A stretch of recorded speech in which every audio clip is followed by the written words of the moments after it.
जन्माच्या नंतरचा काळ आणि मृत्यूच्या अगोदरच्या काळाचं नाव आहे जीवन.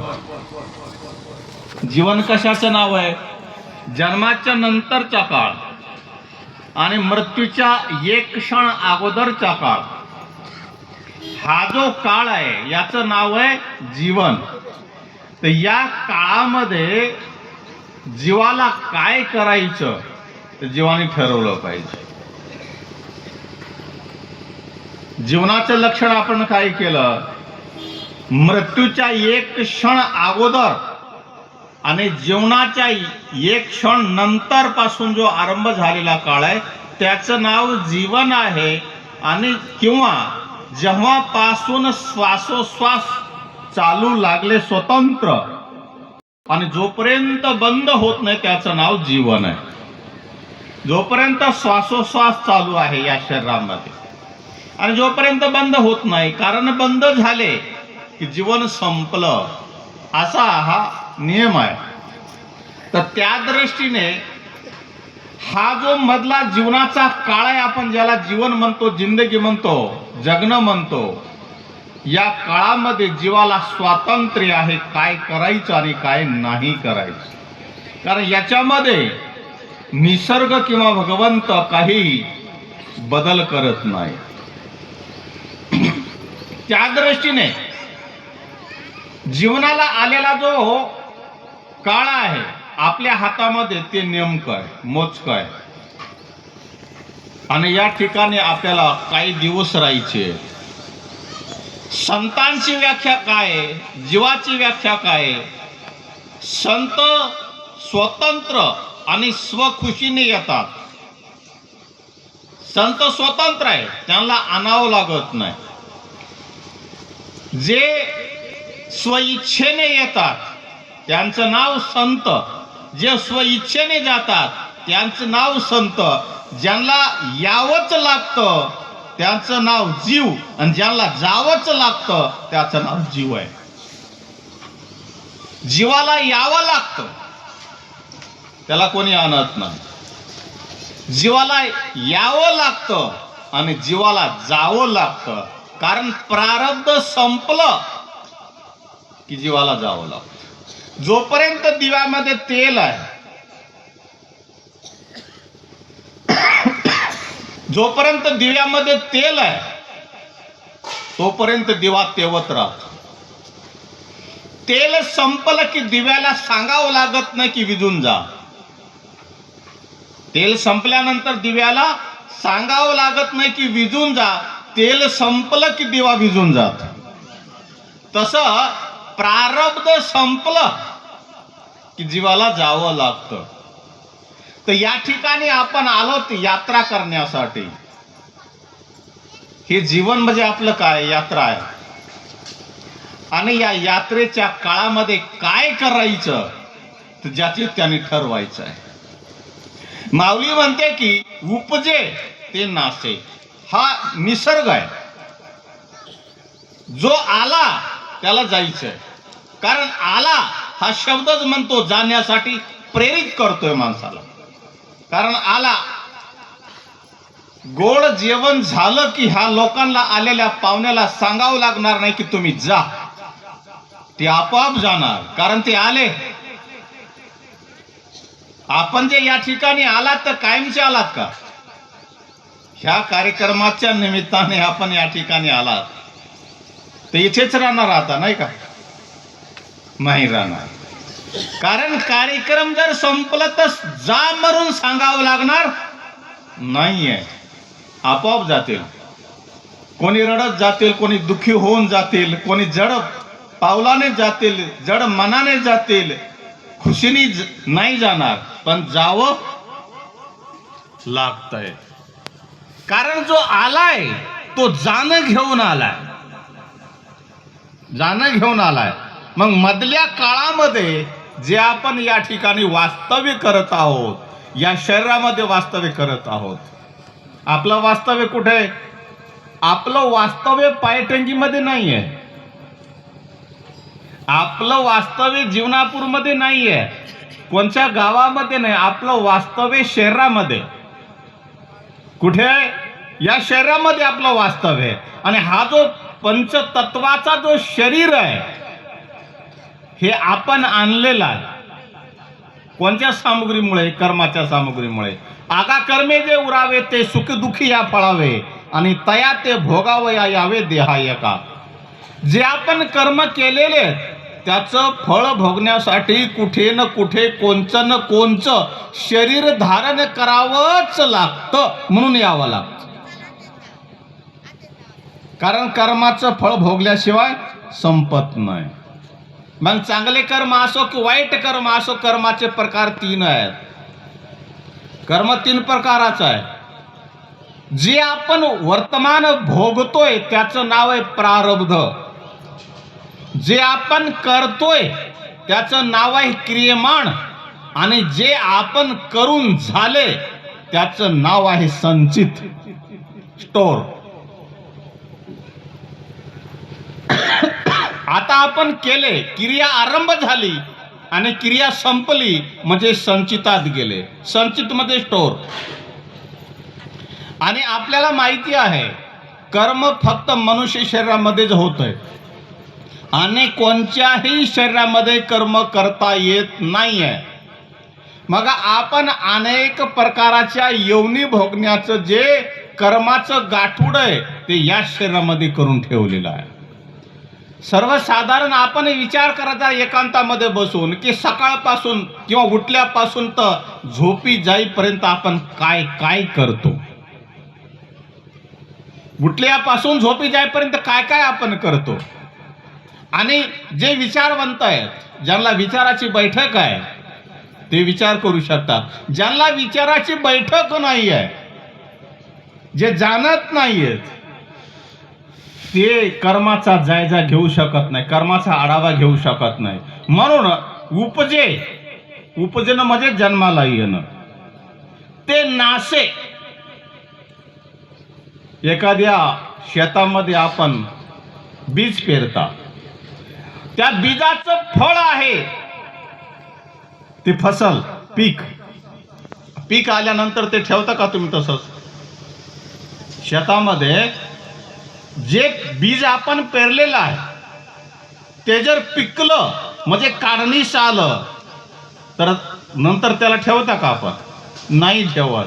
कारण पिकल्यानंतर काढून घेता आणि लगेच त्याच्यामध्ये नांगरी हाणून, पाळे हाणून त्याला मोडून टाकता, खतम करून टाकता. हे निसर्गाचा नियम आहे. तसं या शरीराचं बीज आहे. या शरीराचं बीज आहे प्रारब्ध. आणि त्या शरीराचं बीज जे प्रारब्ध आहे ते भोगून झालं की शरीर आपोआप सुटून जात. काय होतं? शरीर सोडावं लागत नाही, ते सुटून जात. आता ज्यांचे अकालिक मृत्यू आहे, अपघाताने मृत्यू आहेत, जळून मृत्यू आहे, बुडून मृत्यू आहे, जे अकालिक मृत्यू आहे तिथं शरीर सुटत नाही, सोडावं लागतं. जसं कालची घटना आपल्याला माहिती आहे. महाराष्ट्राचे जे नेते होते ते हे त्यांनी शरीर सोडलं नाही, सुटलंय. तर जसं अकालिक मृत्यू आहे, कारण मृत्यूचे भेद मी सांगणार आहे पुढे, मृत्यूचे किती भेद आहेत. म्हणून जन्माचे जसे भेद आहेत तसे मृत्यूचे भेद आहेत. जन्माचे, मृत्यूचे एवढे भेद आहेत. तर जन्माला येतो जसं 4 खाणी आहेत आणि 4 योनी आहेत. 4 खाणी 4 योनी आहेत. अंडज म्हणजे अंड्यापासून उत्पन्न येणारे, जारज म्हणजे वीर्यापासून जन्माला येणारे, उद्भिज पृथ्वी फोडून येणारे, आणि एक आहे स्वेदच म्हणजे घामाने उत्पन्न होणारे. असे 4 प्रकाराच्या योनी आहेत. मग कोणी मनुष्य योनी कोणची आहे? जारज. मनुष्य ही जारज योनी आहे. मग जारज योनीतून जन्माला येणारा जीव काय होतो? मातेच्या गर्भामध्ये माता आणि पिता यांच्या रज आणि वीर्याने शरीर निर्माण होत. काय होतं? शरीर निर्माण होतं. आणि त्या शरीरामध्ये 3.5 महिन्याच्या नंतर जीव येतो. मग तो ज्यावेळेस जीव त्या रज आणि वीर्याच्या संयोगाने तयार झालेलं शरीर, त्या शरीरामध्ये जीव आला आपल्या कोणत्या तरी कर्मधर्म संयोगाने. कारण ज्या जीवाला ज्या ठिकाणी जन्माला यायचे तो त्याच ठिकाणी जन्माला येणार, असं होत नाहीये की कुठेही जन्माला यायचे. म्हणून जो ज्या ठिकाणी जन्माला आलाय त्याचं ते प्रारब्ध होत, त्याचं ते प्रारब्ध होतं. म्हणून मृत्यू सुद्धा त्याचं प्रारब्ध आहे. वेदामध्ये मंत्र आलेला आहे, यश छायामृतम यश मृत्यू कस्मै देवाय हविखा विधेमा. भगवंतांनी मृत्यू ही जीवाला वरदान दिलेलं आहे. आपल्याला ही गोष्ट पचणार नाहीये. मृत्यू ही जीवाला वरदान आहे, एक शाप आहे. आणि वरदान हे जर आपल्याला कळालं तर आपण रडणार नाहीत, पण आपण त्याला वरदान समजत नाही. भगवंतांनी जीवाला मृत्यू हे वरदान दिलंय. मी आपल्या समोर प्रसंग ठेवतो. एखादा जीव 3 ते 6 महिन्यापर्यंत जर एखाद्या खोलीमध्ये जागेवर मलमूत्र विष्ठा जर करत असेल तर आपल्याला कसं वाटतं? अजून राहावं तो 5-6 महिने, अजून तो 6 महिने राहावं असं वाटतं का? नाही वाटत. आम्ही असे अनुभवलेले की लोक नवस करतात की आता हा गेला पाहिजे, कारण हे दुःख देखवत नाहीये, सहन होत नाही. का? कारण भगवंतानी दिलेलं मृत्यूची तुम्ही आता वाट बघता की नाही? आणि जर भगवंताने या जीवाला जर मृत्यू जर दिली नसती, वरदान जर दिलं नसतं, तर जगाचे काय हाल झाले असते जरा विचार करा आपण. जगाची परिस्थिती काय झाली असते, संसाराची परिस्थिती काय झाली असते. एकदम खोकला झालेले, एकदम अत्यंत जीर्ण झालेले जीव यांची अवस्था काय झाली ती आपल्या समोर उदाहरण ठेवतो मी. महाभारताचं एक पात्र अजून जिवंत आहे. महाभारताचं एक पात्र अजून जिवंत आहे, ज्याचं नाव आहे अश्वत्थामा.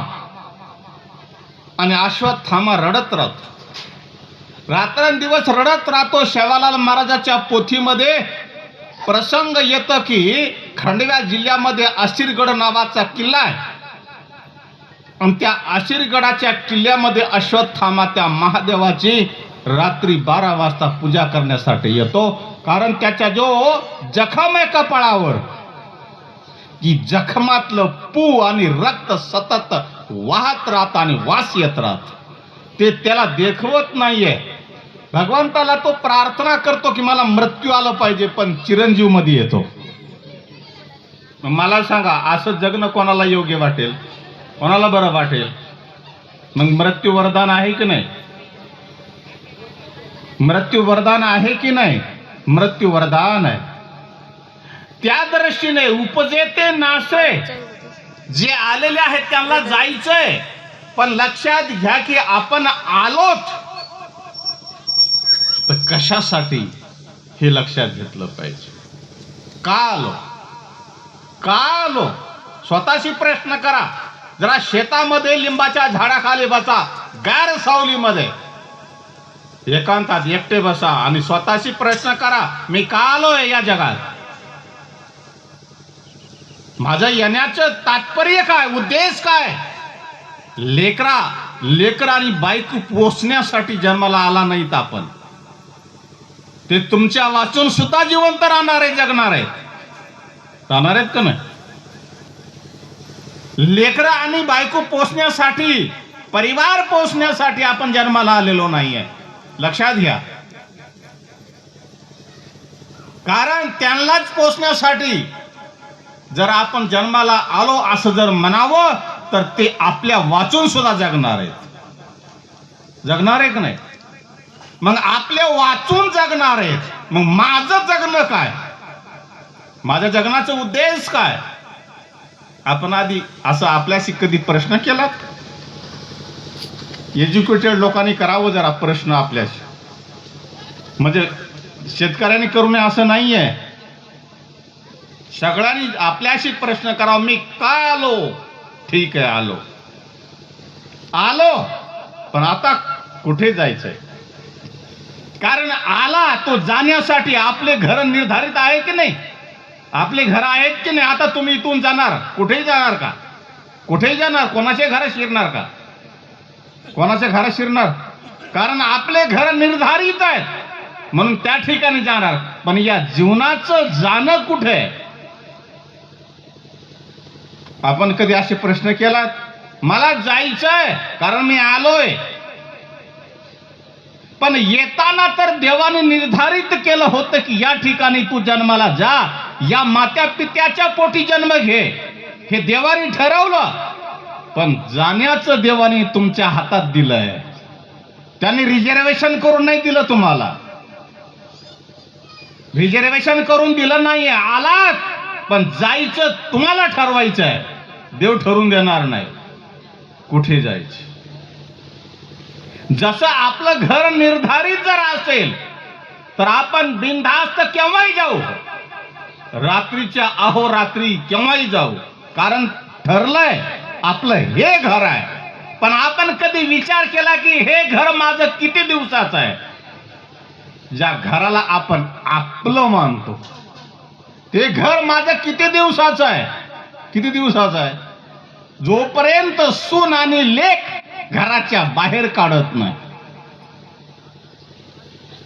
लेक आणि सून घराच्या बाहेर काढत नाहीत. ज्या लेकासाठी आणि सुनेसाठी आपण लोकांचे पैसे बुडवून घर बांधलं, त्याच लेकाने आणि सुनाने आपल्याला घराच्या बाहेर काढून दिलं. बुडवले ना पैसे. लोकांचे धर्म अधर्म करून घर बांधलं राहण्यासाठीच ना. मग का सोडून चालले?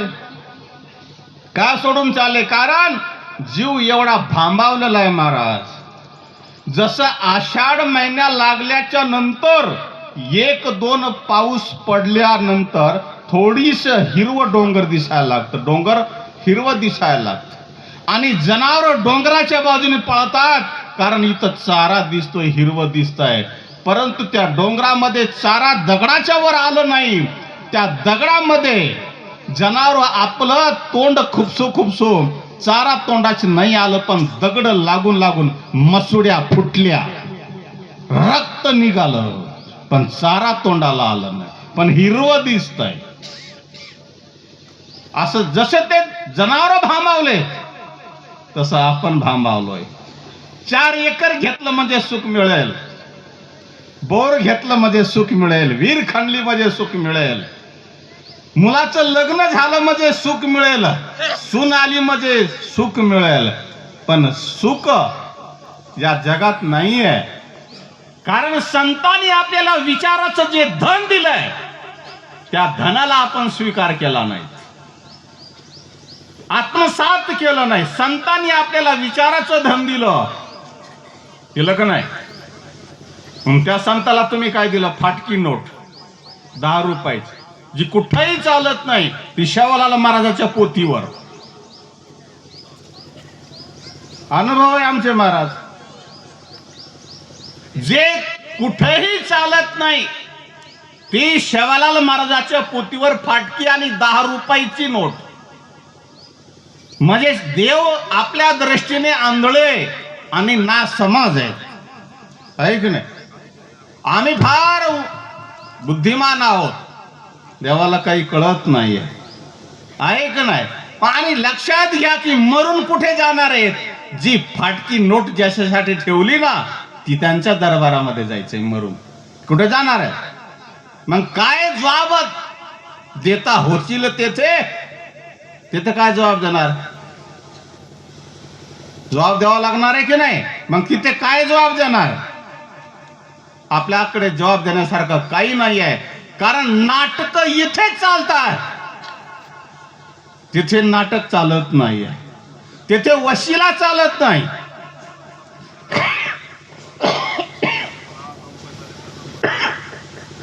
कोणच्या महाराजाला बोलवायचं त्यासाठी वशिला चालेल, पण मेल्यावर वशिला चालत नाही. जसं कर्म आहे त्यानुसार आपल्याला पुढची गती मिळते. मी का म्हणतोय हे? कारण जो आलाय त्याला जायचंय, पण जायचं हे निर्धारित नाहीये. कुठे जायचं? कारण आपल्याकडे विकल्प 4 आहेत. या 4 ठिकाणी आपल्याला जाता येतं जर तुम्ही तसं केलं तर. नरक, स्वर्ग, काय नरक, स्वर्ग, वैकुंठादी लोक किंवा मोक्ष, या 4 ठिकाणी जात आहेत. मग जायचं कुठे हे आपण ठरवायचं. देव आता ठरवणार नाही, कारण मनुष्याचं शरीर देऊन पाठवलंय आपल्याला. कशाचं शरीर? मनुष्याचं शरीर देऊन पाठवलंय. आणि मनुष्याचं शरीर देऊन पाठवलं आणि ते प्राप्त करून जर आपल्याला कुठे जायचं हे जर कळत नसेल तर तुका म्हणे त्याने जीवना येऊनी केली हानी. त्याचं जीवन निरर्थक गेलं. महाराज रडावं त्यांच्यासाठी. कोणासाठी रडावं? रडावं त्यांच्यासाठी.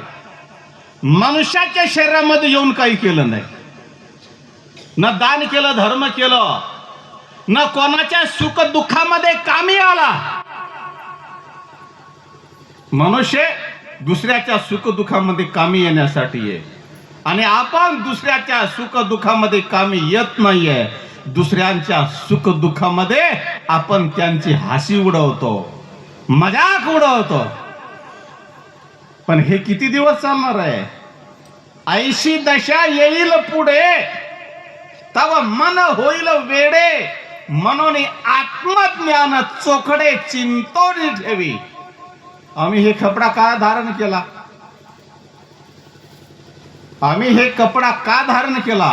कारण लग्न करण्यासाठी 2-4 मुलं जन्माला घालण्यासाठी, नाही का? का साधू जीवन कशासाठी आहे? स्वतः सुखी होऊन 4 लोक सुखी करता आले पाहिजे. साधू जीवन कशासाठी? साधूचं जीवन जगासाठी, जीवासाठी असतं. जीवाला मार्गदर्शन करण्यासाठी असतं. भांबावलेले लोकांना मार्गदर्शन करण्यासाठी साधूचं जीवन असतं.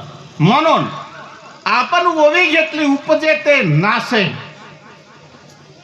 उपजन जन्माला येणं, काल पूर्व प्रारब्धानुसार, पूर्व कर्मानुसार, पूर्व कर्मानुसार ज्यांचं कर्म शिल्लक राहिलं नाही त्याला जेव्हा जन्म मिळत नाही, मागितलं तरी मिळत नाही.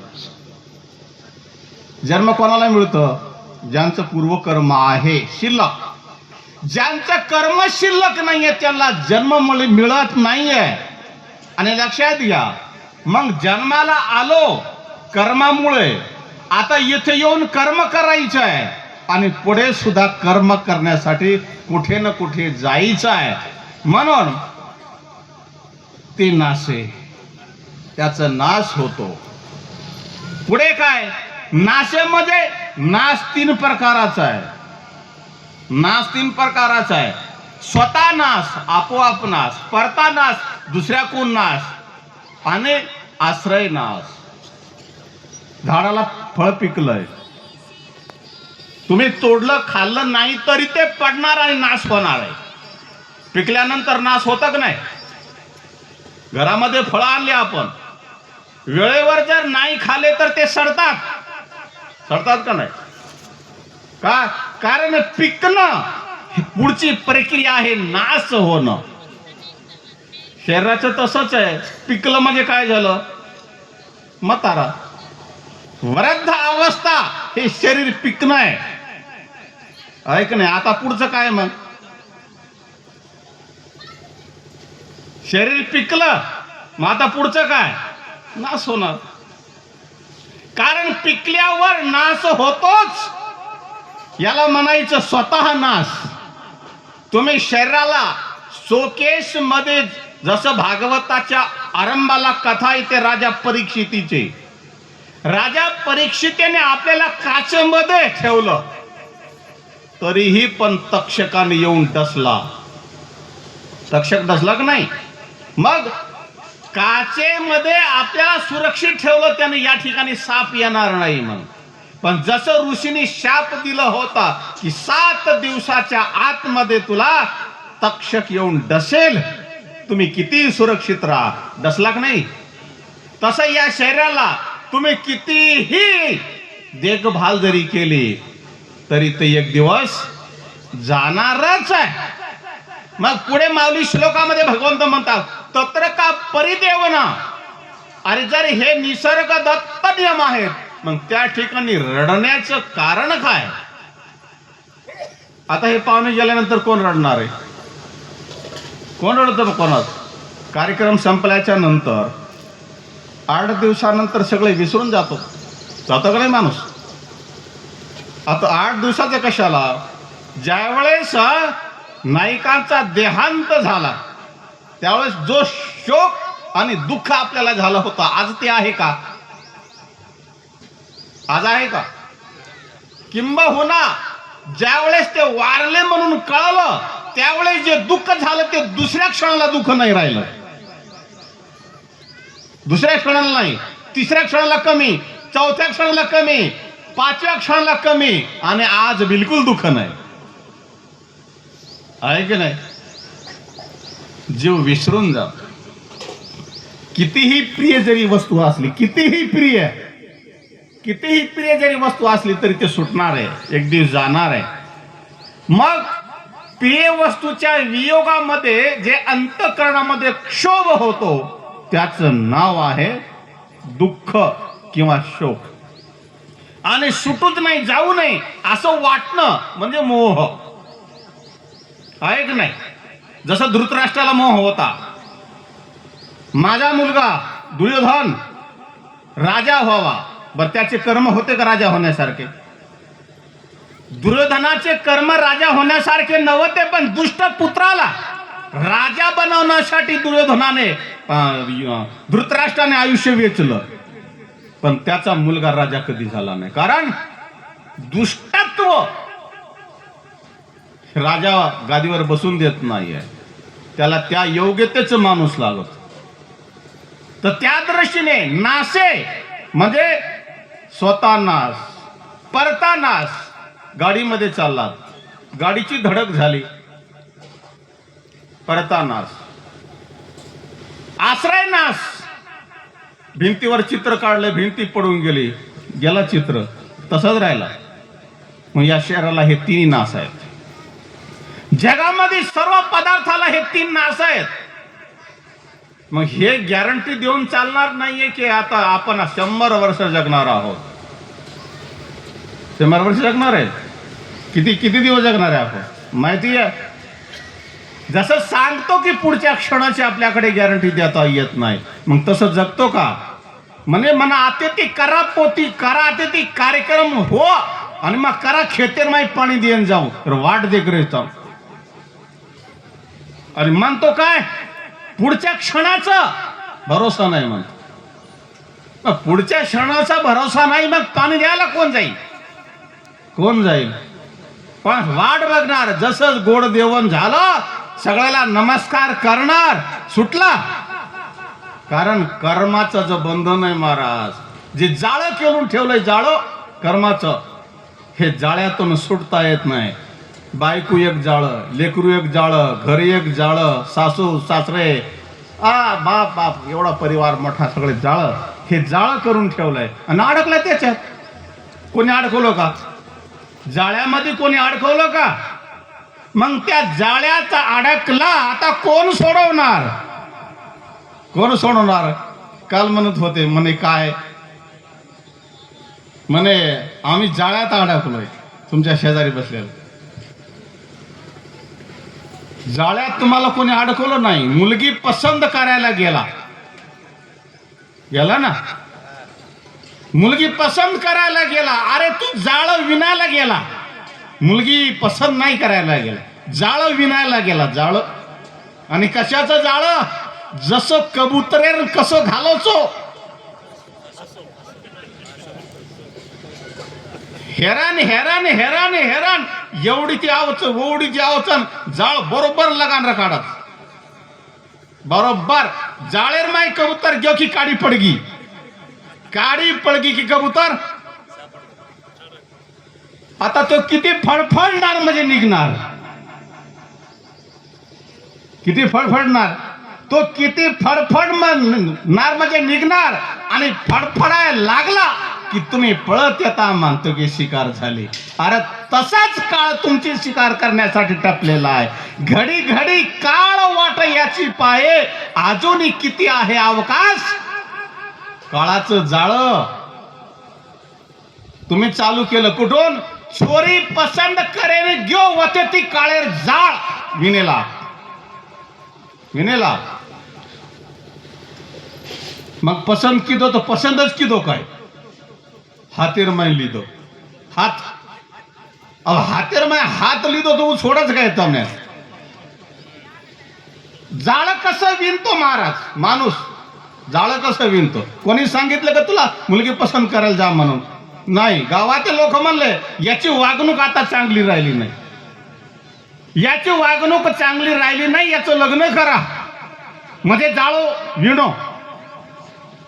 विनो एकदा गुता दाखव आव जाळ पसरती की छोरी हेगो चोरा हेगो जाळ पसरती की अब जाळ वतच कोणी री पसरते की तो उन्होंने शिकावो मोठे करो नोकरी लगाओ आणि पुन्हा उंदूर वाया करो अरे कोणी सांगितलं लपडे हे लपडे कोणी सांगितले आणि ही करतो ही मरगो हे कोणी काम येरो तमाम हे जाळ इनायला सांगितलं कोणी कोणत्या संतांनी सांगितलं का जो वाया कर काळी काबरी वायाकर केला कोई संत कोई केला पचत किदो नाही आव भोग पचाव मी हसण्यासाठी सांगतोय का विचार करा जाळ आपण पसरत गेलो आणि हे जाळ पसरत गेल्याच्या नंतर ज्याच्यासाठी काबाड कष्ट केला एवढा नको ते उद्योग केले धर्म केला अधर्म केलं त्याला नोकरीला लावलं आणि वत नोकरी करो तमने कोई पूछे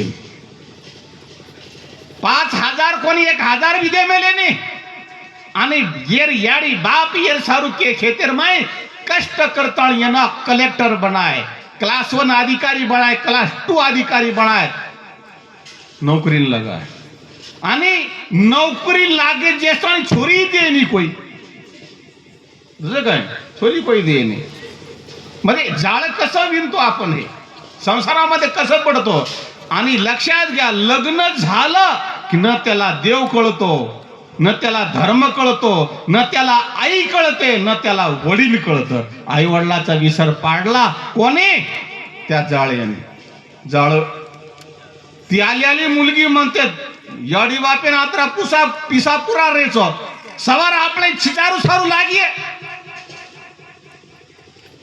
पण वो जर छोरा याडी बापेरो जर भक्ता हे तो के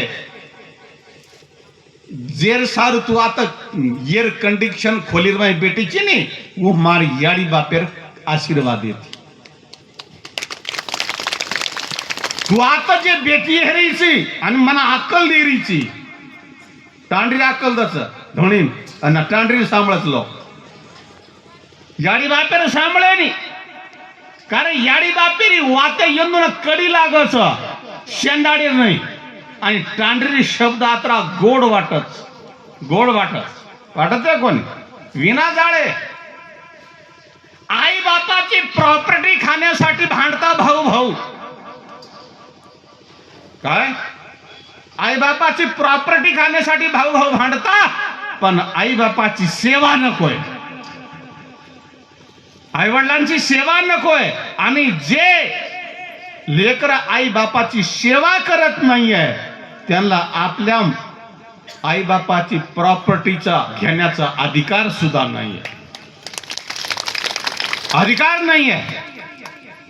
आहे का अधिकार प्रॉपर्टी की ये टांडरी कमाल लाई काय प्रॉपर्टी कोण कमाल आहे टांडरी कमाल लाई बालबच्चा कमाल आहे ता एकच छोरा टुका भर रोज टांडीर माई उन्होंने काय आकले छेचा कुवागीच्या कुणवागीच्या संस्कार नाही महाराज. मग मी हे का म्हणतोय, हे जे आपण जाळं विणलं ना, मग आता ठरवा या जाळ्यात अडकून राहायचं, जाळ्याच्या बाहेर निघायचं. रामदास स्वामी निघाले की नाही? जसं बाहुल्यावर चढले महाराज, बाहुल्यावर उभे राहिले आणि जसं ब्राह्मण देवतांनी महाराज मंगलाष्टिका चालू केली, शुभ मंगल सावधान. अरे शुभ म्हटले, मंगल म्हटले, सावधान हे लागून कसं काय आले? कारण प्रकृती भिन्न आहे. शुभ वेगळं, मंगल वेगळं आणि सावधान वेगळं. सावधान वेगळं आहे म्हणजे काहीतरी पुढे खतरा आहे, पुढे काहीतरी अडचण आहे, म्हणून मग सावधान म्हणतात. पण त्या जाळ्यात अडकलेला माणूस, त्याला सावधान कळत नाही, त्याला कोणी कळत नाही. उपजेते नासे. मग होतो कसा? आया वैसे गया रे. जसा आला तसा जातो. कारण उपजेते नासे, नासे पुनरपी दिसे. नासलं, नासतं फळ केव्हा? जेव्हा बीज पकल्यानंतर. पण त्या पकल्याला जो फळ आहे, त्या फळाचं नाश झालं, पण त्याच्यामध्ये बीज तयार झाले. हे केला म्हणायचं संचित, म्हणजे दुसरं जन्म घेण्यासाठी तयार. बीज पेरतो की नाही आपण?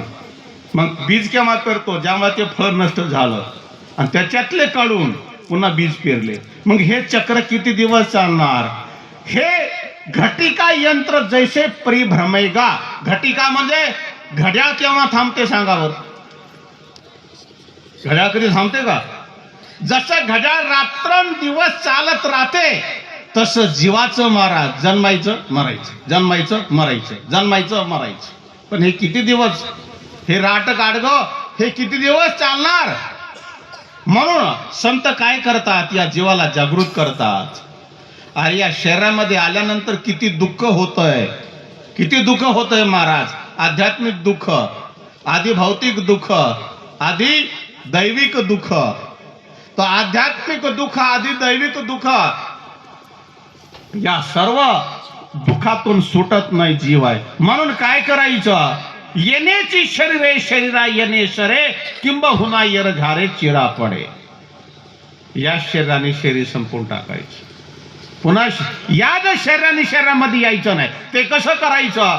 कारण याची देई घडे देवाचे भजन, याची देई घडे देवाचे पूजन. एखाद्या पशु पक्षीला कळतं का की मी कोण आहे? का? कारण त्याच्यामध्ये ती योग्यता नाहीये, विचार करण्याची बुद्धी नाहीये. आणि हा जे शरीर आहे, या शरीरामध्ये 5 कला देवाने दिले. किती कला? 5 कला. 5 कलेपासून जीव जन्माला आलाय, म्हणून त्याला विचार करण्याची बुद्धी आहे. आणि हे जे जीव जंतू आहे, त्यांच्यामध्ये आभासित कला आहे. चांदोग्य उपनिषदामध्ये सुंदर चिंतन आलेलं आहे. सुखाचे भेद केले. मनुष्य सुख, मनुष्य सुखापेक्षा गंधर्व सुख, यक्षांचं सुख, देवांचं सुख, ब्रह्मलोकाचं सुख, वैकुंठाचं सुख आणि जीवनमुक्ताचं सुख, असे सुखाचे काही भेद केले. जो जीव या संसाराच्या विषयाच्या सुखामध्ये रमला, तो वरच्या सुखाचा विचार करत नाहीये. म्हणून काय करायचं? आपण जे या ठिकाणी शोक करत बसलेलो आहोत, आतापर्यंत किती शोक सभा आपण साजऱ्या केल्या, कितीतरी केल्या ना. मग आतापर्यंत एवढ्या शोक सभा आपण घेतल्या, पण त्याच्यापासून काही उपज, काही ज्ञान घेतलं का? काहीतरी. एक दिवस मला सुद्धा जावं लागणार आहे, जावं लागणार आहे की नाही? दिवस सगळ्याचे ठरलेले आहेत, दिवस ठरलेला आहे, काळ ठरलेला आहे. आणि एवढंच नाही आहे, स्थान ठरलेलं आहे. स्थान पण ठरलेलं आहे, काळ पण ठरलेला आहे आणि वार पण ठरलेला आहे. हे ठरलेलं आहे.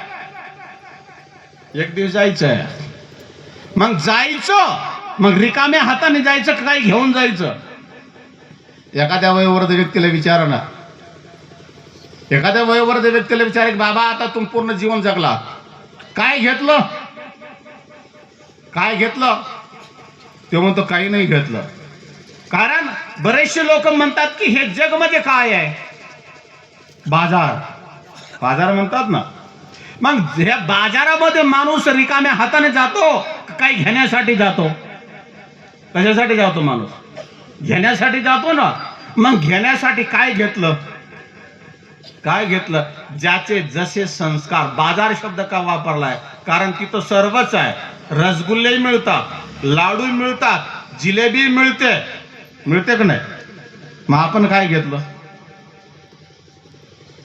आपण काय घेतलं? ज्याचे जसे संस्कार, ज्याची जशी संगती तसं त्याने माल घेतलं. आहे का नाही?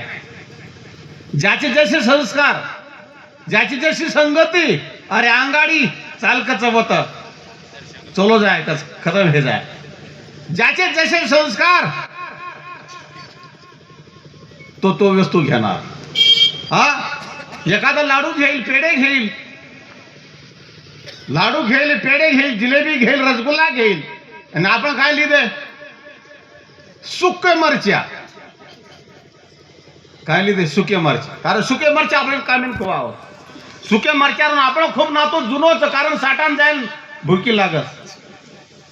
आता तिची वाटून ले जा 4 किलो. काय घेतलं? मग मी हे का म्हणतोय? काय घ्यायचंय हे तुम्ही ठरवायचं. आणि हे आपल्या संस्कारावर आहे. एखाद्या संताची जर संगती केली तर कुठे घेऊन जाईल? सुके मरचार गली ना कतले जाय, तुळशी गली ले जाय. अरे आगड्या पेढा खावा चाल. मी जोधपूरला माझा सत्संग होत आहे महिने, एक महिना. जोधपूर राजस्थान. ते राजस्थानचे लोक कुठं घरी जर जेवायला बोलवलं ना, अगोदर पोट भर मिठाई देतात खायला, त्याच्यानंतर दुसरे. आता आपल्याला नाही सवय ती पोट भर मिठाई खायची. मिठाई खातो आपण, ते पोट भर अगोदर मिठाई देतात. तुम्हाला जे खायचं ते खा. जत फक्त 10% पाणी पडतं व ते लोक घी शिवाय काही खायला. राजस्थान फक्त 10 ते 20% पाणी पडत राजस्थान में, पण व ते लोक घी शिवाय काही खाय नाही. आणि तमार आता जो को 110% पाणी पडायचं तरी तर मरच्याशिवाय काही खाऊ नये. ठेचा काय बरोबर आहे का? 110% पाऊस पडलाय ह्या वर्षी. पडला का नाही? 110% पाऊस पडून 60 वेच तंगड़ी खोडी ले रो. काय ले रो? कतके गणेश 60 वेच तंगड़ी खोडी लच भालो. ठेचाच आहे का? 60 आचो लागे नाही. का म्हणतो मी? ज्याची जशी संगती आणि ज्याची जशी प्रकृती. राजसी प्रकृती असेल, तामसी प्रकृती असेल, सात्विक प्रकृती असेल, तसं माणसाला खाद्य आवडतं. मी हे का म्हणतोय? उपजेते नासे नासे पुनरपी दिसे. जो गेला तो येणार आहे, कारण तो मोक्षाला नाही गेला. जो मोक्षाला जातो त्याचे काही चिन्ह आहे, त्याचे काही चिन्ह आहेत, लक्षण आहे. तो मोक्षाला जातो. कोण? जयाचे अहिक धड नाही तयाशी परत्र पुसजी काही. ज्याला या जगात कोणी चांगलं म्हणत नाही तो स्वर्गाला जाणार आहे का? काय? ज्याला कोणी या जगात चांगलं म्हणत नाही तो स्वर्गाला जाईल. अरे ज्यांची इथंच निंदा होते तो स्वर्गाला कसं काय जाईल? ते मग मृत्यूचे 4 भेद आहेत, लक्षात घ्या. किती भेद आहेत? 4. कोणते कोणते मोजा? दरिद्र मृत्यू समान आहे. दरिद्र मृत्यू समान आहे. रोगी मृत्यू समान आहे. आणि ऋणी म्हणजे कर्जबाजारी. कर्जबाजारी तो मेल्या गतो आहे. आणि चौथा आहे शरीर सोडणं. मृत्यूचे किती भेद आहेत? किती भेद आहेत? 4 भेद आहेत. हमेशा कर्जबाजारी मेल्या गत येतो. हमेशा आजारी मृत्यू समान येतो. आणि ज्याची हमेशा निंदा होते महाराज, ज्याला कोणी चांगलं म्हणत नाही तो मेल्यागत आहे. आणि एक शरीर सोडणं हे मृत्यू आहे. मग मला सांगा की आपण जिवंत आहोत का? स्वतःशी प्रश्न करा. आपण जिवंत आहोत का? जिवंत आहोत का? कारण जगण्याचं जिवंत कशाला म्हणायचं? आणि आताची पॉलिसी महाराज सरकारची किंवा तुमची, कर्ज काढल्याशिवाय घर बांधायचं नाही, कर्ज काढल्याशिवाय गाडी घ्यायची नाही, ही आताची पॉलिसी आहे. शास्त्र काय सांगतो याचं आपल्याला घेणं देणं नाही आहे. काही लोक कर्ज जाणून बुजून ठेवतात, बँकेचं धाड पडू नये म्हणून जाणून बुजून ठेवतात. आणि शास्त्र काय सांगतं, हमेशा कर्ज बाजारी. मला सांगा, तुमच्यावर जर एखाद्या माणसाचं कर्ज असेल आणि दररोज ती बाई किंवा ते बुवा सकाळी येऊन तुमच्या दारामध्ये जर दस्तक देत असतील, बरं वाटतं? बरं वाटतं? चांगलं वाटतं का? मेल्याचं जीवन आहे का नाही? दररोज सकाळी येऊन दरवाजामध्ये म्हणतो, माझे पैसे केव्हा देणार, माझे पैसे केव्हा देणार. आज तो म्हणतो ह्याच्यापेक्षा मेल्याला बरं, रात्रंदिवस तीच कटकट कटकट कटकट. आणि शरीरामध्ये रोग असेल, रोगी हमेशा रोगी आहे, तो स्वतःच म्हणतो की ह्याच्यापेक्षा मेलेलं बरं, म्हणतो का नाही? मग आणि एक ज्याची निंदा होते महाराज, लक्षात घ्या, ज्यांची सतत निंदा होते तो माणूस मेल्यागत आहे. सतत निंदा म्हणजे याचा अर्थ काय झाला? माणसाने चांगलं कर्म केलं पाहिजे की नाही? चांगले कर्म केले पाहिजे, जेणेकरून आपल्या लोकांमध्ये निंदा नाही झाली पाहिजे. आणि जर आपण निंदनीय कर्म करत असो तर लोक निंदा करणार. म्हणून हे मृत्यूचे 4 भेद आहेत. असं समजून ना की शरीर सोडणं म्हणजे माणूस मरतो. म्हणून स्वतःशी विचारा की आपलं जन्म आहे तो मृत्यू समान आपण आहोत, आहे का नाही? मृत्यू समान आहे. जे बाबा आपल्याला सोडून गेले 13 दिवस झाले, त्या मृत्यूचं नाव काय आहे? त्या मृत्यूचं नाव आहे स्थूल शरीर आणि सूक्ष्म शरीराचा वियोग. त्याचं मृत्यूचं नाव काय? स्थूल शरीर आणि सूक्ष्म शरीराचा वियोग म्हणजे मृत्यू. स्थूल शरीर 5 भूताचा, पृथ्वी, आप, तेज, वायू आणि आकाश. पृथ्वी म्हणजे माती, पाणी, अग्नी, हवा आणि आकाश, या 5 बनलेलं हे शरीर. आणि आतमधला जो सूक्ष्म शरीर आहे तो 17 तत्वाचा. किती तत्वाचा? 17. 5 कर्मेंद्रिय, 5 ज्ञानेंद्रिय, 5 प्राण, मन आणि बुद्धी. किती झाले? 3 5 15, मन आणि बुद्धी 17. या 17 तत्वाचा सूक्ष्म शरीराचा आणि 5 तत्वाचा स्थूल शरीराचा वियोग होणे, तुटातूट होणे म्हणजे मृत्यू. म्हणून भगवंत अर्जुनाला सांगतात, तत्र का परिदेव ना, अरे हे तर सतत होणार आहे. तू इच्छा केली नाही केली तरी होणार आहे, तत्र का परिदेव ना. म्हणून त्या ठिकाणी शोक करण्यासारखं काय आहे? शोक करण्यासारखं काही नाहीये. म्हणून शोक कोणी करावं? आज आपण शोकाकुल आहात का नाही? शोकाकुल आहात, कारण आपल्याला शोक माहिती नाहीये, मोह माहिती नाहीये. लक्षात घ्या. एका व्यक्तीचं मी आश्चर्य पाहिलं. तो व्यक्ती साधारण आहे, तो काही साधू नाही किंवा जीवनमुक्त नाही आहे. माझं गेल्या वर्षी मुंबईमध्ये जानेवारी पूर्ण महिना मुंबईमध्ये सत्संग चालू होता. पूर्ण जानेवारी महिना मुंबईमध्ये माझं सत्संग चालू होतं. आणि मला वाटतं 26-27 जानेवारीला उत्तम चव्हाण म्हणून ठाकरवाडीचे जे क्लासरूम अधिकारी आहेत फायनान्स, ते त्यांचं वडिलाचं देहावसान झालं औरंगाबादला. तो व्यक्ती मला त्यांनी फोन केला, स्वतःहून फोन केला. वडिलाचं प्रेत घेऊन चाललेत गाडीमध्ये, पण एकदम नॉर्मल माझ्याशी बोलत होते, एकदम नॉर्मल. मी म्हणलो असं जिवंत साधूला येत नाही, होत नाही एवढं नॉर्मल. जसे आत्ता बोलते ते तसं ते वडिलाचं प्रेताबरोबर चाललेत घेऊन गाडी, नॉर्मल बोलत होते. अरे बापरे, अरे संताची सुद्धा अशी अवस्था होत नाही. वडील गेले तर त्यांच्या सुद्धा डोळ्यात पाणी येतं. आणि हा व्यक्ती इतकं साधारण जसं पुरावस्थेमध्ये बोलत होता. आणि साधू ह्यासाठी व्हावं लागतं, सर्वांचा मोह सुटला पाहिजे, सर्वांचा मोह. संन्यासी होता असताना हवन करायचं असतं, जिवंत सर्व नातेवाईकाचे श्राद्ध करावं लागतं, तेव्हा संन्यासी होत आहेत. त्याला सुद्धा रडू येतं.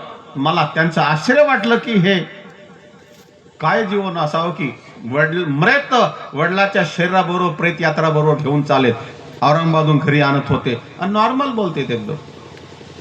सहसा असं घडत नाहीये, असे खूप कमी लोक असतात. मी हे का उदाहरण सांगतोय, कारण मोह सुटला पाहिजे.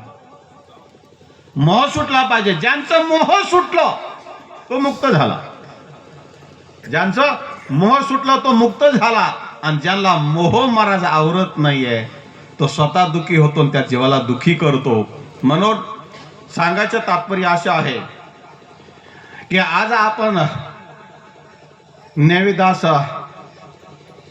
या नायकाच्या 13वीच्या कार्यक्रमाच्या उद्देशाने या ठिकाणी जमलेले आहात. आणि लक्षात घ्या की मला बोलत असताना सुनीलने सांगितलं की मी कालच पौर देऊन आलो, काम चालू होतं मठाचं, आणि सांगितलं की बाबांनी सांगितलंय की मी या दिवशी जाणार. काय म्हणले? बाबांनी सांगितलं की मी या दिवशी जाणार आणि मला या ठिकाणी जागा द्या आणि माझ्या कार्यक्रमाला फक्त शास्त्री महाराजालाच बोलवा. खूप मोठी गोष्ट आहे, खूप मोठी गोष्ट आहे. याचा अर्थ त्यांचं माझ्यावर प्रेम आहे, श्रद्धा आहे. आणि असं समजू नका शरीर सुटलं म्हणजे तो गेला, संपला, असं नाही होत. हे शरीर सुटलं पण आतलं शरीर आहे ते जाणतात. जाणत नाही असं नाहीये. जर जाणत नसल्यास पिंडदान तुम्ही करता, कोणासाठी करता? त्यांच्यासाठी करता ना आपण पिंडदान. शरीर सुटलं म्हणजे संपलं असं नाहीये. लक्षात घ्या की त्याने ते बोलून गेले. अरे बडे बडे जे हिमालयामध्ये तपस्या करून जातात ना, त्यांना सुद्धा कळत नाही आपण केव्हा जाणार आहे. त्यांना सुद्धा कळत नाही आपण केव्हा जाणार आहे. आणि ते सांगून गेले मी परवा जाणार आहे बाबा. आणि मी एक आठवण सांगतो त्यांची. ज्यावेळेस सुनील त्यांचं ऑपरेशन झाल्यानंतर त्याला गावी घेऊन येत होते आणि योगायोगाने मी फोन केला. सुनील माझ्या संपर्कात राहतो हमेशा. फोन झाला आमचा आणि ते आई बाबाला घेऊन येत होते घरी. तर आमचं बोलणं झालं असताना बाबांनी सांगितले मला महाराजाशी बोलायचं. मग सुनीलने त्यांना फोन दिला, ते माझ्याशी बोलले आणि काय म्हणले, महाराज मला तुम्हाला भेटायचंय. काय म्हणले? मला तुम्हाला भेटायचंय. पण त्यांची माझी भेट नाही होऊ शकली.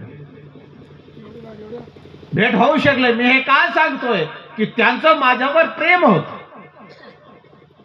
मी दुसरी एक आठवण सांगतो आपल्याला. मी काशीला शिकत असताना एक सीए मुलगा दिल्लीचा, त्याच्या किडन्या फेल झाल्या होत्या. दोन्ही किडन्या फेल झाल्या होत्या. मृत्यूच्या मुखात होता तो. ज्यावेळेस त्याची कुंडली माझ्याकडे आली काशीमध्ये, मी पाहिलं की हा एका महिन्यात जाणार आहे. एका महिन्यात जाणार आहे पण एवढं निर्णय कसं काय द्यायचा घरच्या लोक तुटून जातील. म्हणून मी काशीच्या काय ज्योतिषाकडे गेलो आणि ती दाखवली महाराज. झालं काय की तो व्यक्ती, त्याला मी महाराष्ट्रात घेऊन आलो, पंढरपूरला घेऊन गेलो, आळंदीला घेऊन गेलो, देऊला घेऊन गेलो, पुण्यामध्ये शंकर महाराजाचं मठ आहे त्या ठिकाणी घेऊन गेलो. त्याच्याकडून दान धर्म सर्व करून घेतलं मी. आणि मथुरेमध्ये जाऊन त्यांचा मुलगा त्यांचा सुपूर्द केला. मी काशीला निघून गेलो. पण ज्यावेळेस तो 31 मार्च 2002 ला रात्री 10 वाजता ज्यावेळेस गेला, जायची वेळ त्याची, प्राण आदवायर होत आहेत, नातेवाईक सगळे बसलेले आहेत, पण तो कोणाची आठवण करत नव्हता. तो माझी आठवण करत होता की भाई साहब को बुलाओ, भाई साहब को बुलाओ. माणसाने एवढंच कमवा. नातेवाले तुमच्या प्रॉपर्टीसाठी लढतील, भांडतील, पण ज्याचा कोणाशी काही संबंध नाहीये त्यांच्या डोळ्यामध्ये जर आसरू आलं तर त्याला म्हणायचं जगणं. तो जगला. जगात एवढंच कमवा की इज्जत, पैसा येणी जाणी गोष्ट आहे. आज आहे उद्या नाही आहे. मृत्यूच्या शेवटच्या घटका मोजत असताना तो व्यक्ती माझी आठवण करत होता. त्याच्यानं माझं काय संबंध होत? काय संबंध होता माझं त्याचं? तसं पाहिलं तर काही संबंध नाही अर्थार्थ. तरी पण त्यांनी जे माझ्याशी समर्पण केलं होतं आणि त्याला वाटत होतं हे मला वाचू शकतात, तर मी माझ्याच्यानं जेवढं होतं तेवढं केलं. आणि असा जो माणूस जगतो की नात्यात नसून सुद्धा लोक गाववाले म्हणतात, सगळे म्हणतात की माणूस जगला, माणसासारखा जगला, देवासारखा जगला. आणि असे जे जगणं असतं त्याचं नाव जगणं आहे महाराज. नाही तर दररोज आपण पायाखाली कितीतरी मुंगळ्या आणि मुंग्या मरतात. त्याच कधी विचार केला आपण? त्यांचं कोणी श्राद्ध केलं का? त्यांचं गोडजेवण कोणी केलं का? त्यांचं पिंडदान कोणी केलं का? कोणी करत नाही. म्हणून लक्षात घ्या, सुनीलने आपल्या वडिलाची होईल तेवढी सेवा केली आहे. नोकरी कुठं औरंगाबाद आणि कुठं पैठणी. कुठे सुनील? गावी आहे. का? बाबाची तब्येत ठीक नाही. त्याने सेवा होईल तेवढी केली. आणि जे आपल्या माता पित्याची सेवा करतात, माता पित्यांचा आशीर्वाद वर हाच हमेशा त्यांच्या डोक्यावर असतो. असं समजू नका की मेले म्हणजे गेले. हमेशा त्यांच्या डोक्यावर त्यांचं वरद हस्त असतं. आणि आई वडिलांचं वरद हस्त ज्यांच्या डोक्यावर आहे, ब्रह्मदेवांमध्ये ताकद नाही त्या जीवाला दुःख देण्याची. एवढा आशीर्वाद, त्या ताकद आहे त्या आई वडिलाच्या आशीर्वादामध्ये. म्हणून होईल तेवढं माता पित्याची सेवा केली पाहिजे माणसाने. केली पाहिजे की नाही? का केली पाहिजे? कर्तव्य आहे माझं. त्यांनी मला हे जग दाखवलंय. आज मी जे आहे त्या माता पित्यामुळे आहे. त्यांनी आपल्यासाठी कपडे नाही घेतले, बनेल फाटली तरी गाठी बांधून शेतात काम केलं. आणि त्याने आमच्यासाठी काबाड कष्ट केले. त्यांच्यासाठी काही करणं आमचं कर्तव्य आहे की नाही? कर्तव्य आहे की नाही? ते फक्त त्यांची प्रॉपर्टीसाठी भांडणं करणं हे आमचं कर्तव्य. म्हणून आई वडिलांची सेवा. पंढरपूरला कशाला जाता आपण? पंढरपूरचा पांडुरंग परमात्मा पुंडलिकाच्या आई वडिलाच्या पुण्याईने पंढरपुरात उभा आहे. आई वडिलाची सेवा एवढी केली की देवाला यावं लागलं. यावं लागलं की नाही? आणि आपण याडी बापेन आता दुःख देताळी म्हणून कष्ट करताळे पंढरपुरेन जारोच. पंढरपुरेन चार धामेन जारोच, काशीन जारोच. और काशी 18व्या अध्यायामध्ये ज्ञानेश्वरीच्या माऊली काय म्हणते? सकळ तीर्थांची धुरे, जे का माता पितरे तया सेवे लागी शरीरे लोन कीजे. सकळ तीर्थ 3.5 कोटी जगात तीर्थ आहेत, ते सर्व माता पित्याच्या चरणावर आहे, आई वडिलांच्या चरणावर आहे.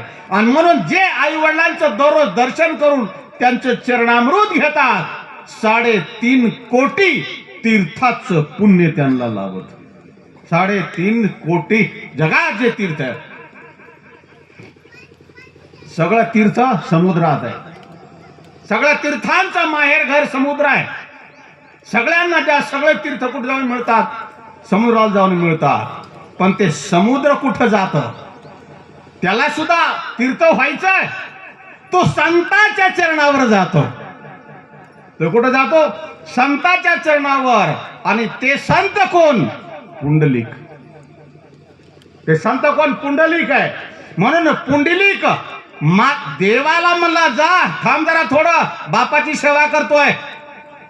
ब्रह्मांड नायक पांडुरंगाला सांगितलं, थांब, देवाचा अपमान होऊ नये म्हणून विटी भिरकावली, थांब म्हणे तिथे. पण आई वडिलाची सेवा सोडली नाही. आणि त्या आई वडिलाच्या सेवेने प्रसन्न होऊन आज आधी वसविली पंढरी मग वैकुंठ नगरी, हे नामदेव महाराजांनी सांगितलं. एवढं पुण्य महाराज माता पित्याच्या सेवामध्ये. लक्षात घ्या, 3 वस्तूच्या शाप लागतो बरं का. माता पित्याची सेवा न करणारे लोकांना शाप लागतो.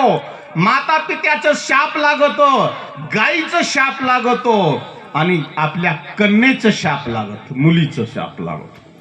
म्हणून मुलीचं धन युपी मध्ये मुली किती कमवत असेल तरी त्याचं धन घेत नाहीये. म्हणून होईल तेवढं आई वडिलांची सेवा करा. मला सांगा, इंग्रजाच्या यायच्या अगोदर भारतामध्ये वृद्धाश्रम होते का? भारतामध्ये वृद्धाश्रम होते का? हे वृद्ध आश्रम इंग्रजी शिक्षणाची देण आहे. कोणत्या शिक्षणाची देण आहे? इंग्रजी शिक्षणाची देण आहे वृद्धाश्रम. अगोदर वृद्धाश्रम भारतात नव्हते. म्हणून तुम्ही शिका, काय व्हायचे व्हा, पण आपले जड विसरू नका. जड विसरू नका. तर त्या दृष्टीने जे माता पित्याची सेवा करतात, ज्येष्ठांची सेवा करतात, देवा धर्माची सेवा करतात, संतांना मानतात, त्यांचं स्थान स्वर्गात आहे, सुखात आहे, दुःखात नाही आहे. आणि याप्रमाणे जो जीवन जगतो तो जीवन जगला, अन्यथा तो पशुवाच मेल्यागत जमा आहे. या दृष्टीने पुन्हा बाबांना मी श्रद्धांजली समर्पण करतो. जी घडलेली सेवा आहे आज त्यांच्या उद्देशाने तुम्हाला हे जे ऐकायला मिळालं, हे जे तुम्हाला ऐकायला मिळालं किंवा आतापर्यंत जे प्रवचन चाललं होतं, हे त्यांच्या उद्देशाने. म्हणून त्यांना पुनश्च मी श्रद्धांजली समर्पण करतो. त्यांच्या स्मृतीला उजाळा देतो. मी माझ्या वाणीला या ठिकाणी विराम देतो. 2 मिनिटं भगवंताच्या मंगलनामाचं कीर्तन करूया आणि त्याच्यानंतर पुढील कार्यक्रम. जय शेवालाल, जय जय शेवालाल, जय शेवालाल, जय जय शेवालाल, जय शेवालाल, जय जय शेवालाल, जय शेवालाल, जय जय शेवालाल, जय शेवालाल, जय जय शेवालाल, जय शेवालाल, जय जय शेवालाल, जय शेवालाल, जय जय शेवालाल, जय शेवालाल, जय जय शेवालाल. आजो आजो आजो आजो शेवालाल, आजो आजो आजो आजो शेवालाल, आजो आजो आजो शेवालाल, आजो आजो आजो आजो शेवालाल, आजो आजो आजो आजो शेवालाल, आजो आजो आजो आजो शेवालाल, आजो आजो आजो आजो शेवालाल, आजो आजो आजो आजो शेवालाल. जय शेवालाल, जय जय शेवालाल, जय शेवालाल, जय जय शेवालाल, जय शेवालाल, जय जय शेवालाल, जय शेवालाल, जय जय शेवालाल. धर्मिणी नंदन जय शेवालाल, भीमानंदन जय शेवालाल, धर्मिणी नंदन जय शेवालाल, भीमानंदन जय शेवालाल, धर्मिणी नंदन जय शेवालाल, भीमानंदन जय शेवालाल, धर्मिणी नंदन जय शेवालाल, भीमानंदन जय शेवालाल. जय शेवालाल, जय जय शेवालाल, जय शेवालाल, जय जय शेवालाल, जय शेवालाल, जय जय शेवालाल, जय शेवालाल, जय जय शेवालाल, जय शेवालाल, जय जय शेवालाल, जय शेवालाल, जय जय जैतालाल, जय शेवालाल, जय जय शेवालाल, जय शेवालाल, जय जय जैतालाल, जय शेवालाल, जय जय शेवालाल, जय शेवालाल, जय जय जैतालाल, जय शेवालाल, जय जय शेवालाल, जय शेवालाल, जय जय जैतालाल. आजो आजो आजो आजो शेवालाल, आजो आजो आजो आजो जैतालाल, आजो आजो आजो आजो सेवालाल आजो आजो आजो आजो सेवालाल आजो आजो आजो आजो सेवालाल आजो आजो आजो आजो जेठालाल आजो आजो आजो आजो सेवालाल आजो आजो आजो आजो जेठालाल जय सेवालाल जय जय सेवालाल जय सेवालाल जय जय सेवालाल जय सेवालाल जय जय सेवालाल जय सेवालाल जय जय सेवालाल जय सेवालाल जय जय सेवालाल जय सेवालाल जय जय सेवालाल जय सेवालाल जय जय सेवालाल जय सेवालाल जय जय सेवालाल. याप्रमाणे मी त्यांच्या परिवाराला या दुःखातून सावरण्याचा आशीर्वाद देतो.